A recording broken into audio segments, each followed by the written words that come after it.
ইয়াল্লা তাল বাল কাল্লিবালি শুগুল সালাই পকুন্ড ফিলিস্তিনিদের নিয়ে কি মুসিবতে পড়লাম। না পারছি আমেরিকার মন রাখতে, না পারছি নিজের গদি টিকে রাখতে, এদিকে জনগণ আবার কেঁপে গেল। সালা এখন বাধ্য হয়ে মিটিং এ অ্যাটেন্ড করতে হলো। ইয়াল্লা মাফি মুশকিলা, মাত্র ইসরায়েলের সাথে জমজমাট ব্যবসাটা শুরু করলাম, এখন এই ঝামেলাটা আসতে হলো। ঠিক আছে, মিটিং এ যাই সিদ্ধান্ত হয় না কেন, আমেরিকার স্বার্থের উপর যাতে কোনো ধরনের আঘাত না পড়ে। এই যে পকুন্ডটা আবার চলে এসেছে। ইয়া আইনাল আরব, আমাদেরকে রক্ষা করুন। কেন, কি হয়েছে বল? কেন আপনাদের চোখ কি অন্ধ হয়ে গেছে? আমাদের শিশুদের আত্মচিৎকার কি আপনাদের কান পর্যন্ত পৌঁছায় না? থাম থাম, পারবি না, লাগতে যাস কেন? হে ভাই আমার, কান্না করিস না, ওই মহান আল্লাহ তাআলার পক্ষ থেকে আবারও আসবে আবাবিল তোদেরকে রক্ষা করার জন্য।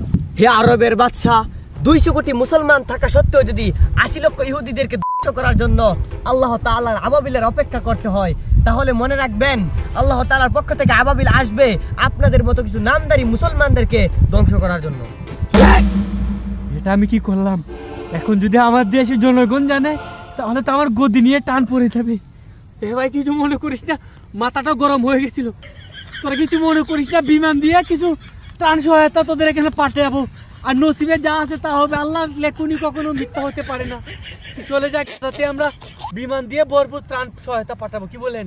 এই ত্রাণ দিয়ে আমরা কি করব যদি আমরা বেঁচেই না থাকি? ইহুদিরা আমাদের ভূখণ্ড দখল করে নিচ্ছে, পৃথিবী থেকে মসজিদুল আল আকসা ছিন্ন বিচ্ছিন্ন হয়ে যাচ্ছে। ঠিক আছে, আমাদের আমেরিকার সাথে কথা হয়েছে, তোদের নতুন একটা জায়গায় হস্তান্তরের ব্যবস্থা করে দিচ্ছি, আর ওই জায়গাটা ছেড়ে দে। মাফি খালাস, তোদের এই পরাধীন দেশটা নিয়ে তো বাবার কি দরকার? আমাদের তো আরো 57টা মুসলিম স্বাধীন দেশ আছে। পরাধীন কাকে বলছেন? আমরা তো 100 বছর ধরে ইসরায়েলের সাথে যুদ্ধ করে আমাদের স্বাধীনতা ধরে রেখেছি। পরাধীন তো হচ্ছেন আপনারা, যারা নিজেদেরকে ইসরায়েল আমেরিকার দাসে পরিণত করেছেন।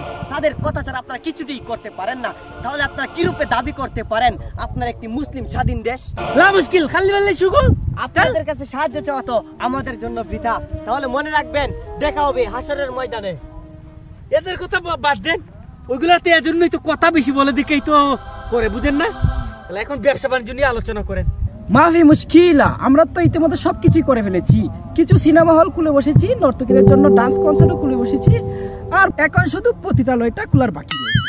ভালোই করেছেন, কি বলেন? হ্যাঁ হ্যাঁ, ওই আমাদের ইসরায়েল আমেরিকার সাথে কখনো সম্পর্ক নষ্ট করা যাবে না। হ্যাঁ হ্যাঁ হ্যাঁ, কখনো করা যাবে না। আসি। আচ্ছা ওকে, ভালো থাকবেন।